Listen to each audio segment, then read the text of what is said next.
কোন সারের কী কাজ এক নজরে জেনে নেই। ইউরিয়া হলো নাইট্রোজেন সার। ইউরিয়া গাছের সবুজ রং বাড়ায়, পাতা এবং কাণ্ডের বৃদ্ধি ত্বরান্বিত করে, সামগ্রিক ভেজিটেটিভ গ্রোথ বাড়িয়ে তোলে। টিএসপি হলো ফসফরাস সার। টিএসপি শিকড়কে শক্ত করে গাছকে দ্রুত স্থাপন হতে সাহায্য করে, ফুল ফল ধারণ ক্ষমতা বৃদ্ধি করে। এমওপি এটা হলো পটাশিয়াম সার। পটাশ গাছের রোগ প্রতিরোধ ক্ষমতা বাড়ায়, ফলের আকার, রং, গুণগত মান উন্নত করে, লবণাক্ত পরিবেশেও গাছকে টিকিয়ে রাখে। ডিএপি দ্বৈত সার, মানে দুইটা সার আছে, নাইট্রোজেন এবং ফসফরাস। ডিএপি প্রথম বৃদ্ধিতে অসাধারণ কাজ করে, নাইট্রোজেন গাছকে সবুজ রাখে আর ফসফরাস গাছের শিকড় বৃদ্ধিতে সহায়তা করে।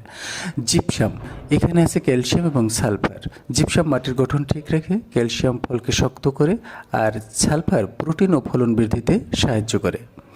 দস্তা, দস্তা গাছের হরমোন ঠিক রেখে, বোরন ফুল ঝরা কমায়, ফল সেট বাড়ায়, আর ম্যাগনেসিয়াম ক্লোরোফিল তৈরি করে পাতাকে স্বাস্থ্যবান রাখে। সঠিক সময়ে সঠিক সার, ফলন হবে বেশি, গাছ হবে সবল। ধন্যবাদ।